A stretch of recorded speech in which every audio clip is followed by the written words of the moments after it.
Hey guys, RS9 here. We're building another squad around Team of the Season Dybala this time. And I packed his second informed Dybala when it first came out. I believe it was 81 rated, and that card was amazing.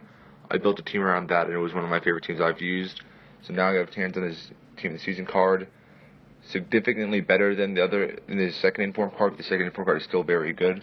So yeah, I have 8 goals in 3 games with him, and he costs a good amount of coins. I'm not going to say he's one of those cheap Team of the Seasons that's very good. He's definitely, you see the price, you're getting what you expect. Di Maria next to him, not the best goal scorer, he's just a very good passer and very agile. And left forward, we're going with one of my favorite informs of the year, IF Mertens. I used him in a FUT draft once, and he stood out amongst all the amazing players I used, which to me shows me that he's very good if he can stand out against, because the team's players you'll see in but drafts are usually very high rated, so for someone to stand out on that, to me, makes it even more impressive.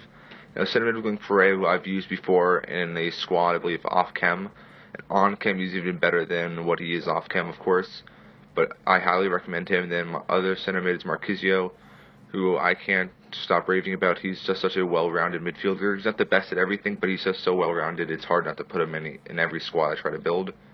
Now, other CM, I'm going for Galons, who I don't see used very much just because he's sort of slow, but he's just a very good physical center mid. It's just what I wanted with my other 2 center mids being sort of smaller. Then my right back with going to Bushi, who I've said before I believe in the squad is my favorite right back, probably extremely underrated. And then left back and then left center back with going with a duo from Napoli, probably the sweatiest duo I've ever seen. It is so good overall. And then other center mid was going Laporte, who I didn't want to spend a lot of coins on this team, so I didn't go for the inform. His inform card's utterly amazing. And in goals, going for probably my favorite French goalkeeper. He's better to me than all the Team of the Season Ruffiers and Mandandas, just because he's just such a good goalkeeper for 1,000 coins.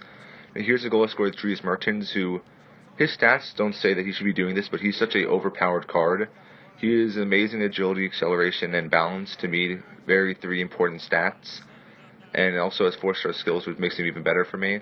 And then here, I believe, is Dybala's first goal for me. Fake shot. Just his finishing is just so amazing that there's shots where I'll just shoot just to try to get a corner, and it goes in without me even expecting him, just because his finishing is so high for a 91 rated card. And I believe this is also Dybala's goal. His shooting, there's strikers, I've said this quite a few times for strikers, that if you just shoot it from a reasonable distance, it should go in. I believe I've said that for Kluivert and Eto'o. Dybala has that exactly, but probably better finishing than both of those two combined.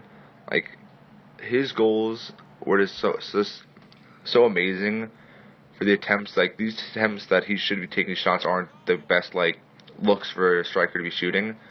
If it was any normal striker, I would not have shot most of these shots. But since it was Dybala, I just thought, you know what, why not? And then they just went in. But other than Dybala, though, this team was very, very solid overall. The midfield is probably one of the better midfields I've put together, just because, to me, it was the 3 combinations of... There's 3 very different midfielders, basically. Pereira, just basically offense, does attacking midfielder. Nothing else really is defensive and physical are not there. Marquisio is the well-rounded midfielder who doesn't have the best in either attacking or defending, but it's just there in both.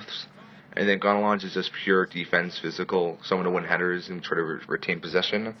And the defense is just pure sweat, in my opinion, other than most people say Debussy is not the sweatiest defender. To me, he just is, because he feels a lot faster than the pace he has. And for that reason, I highly recommend him, especially for the cheap amount of coins you can get him for. And if you guys like this squad or video, please leave a like and subscribe. If you didn't, please comment why, and I'll try to improve for next time. But other than that, see you next time.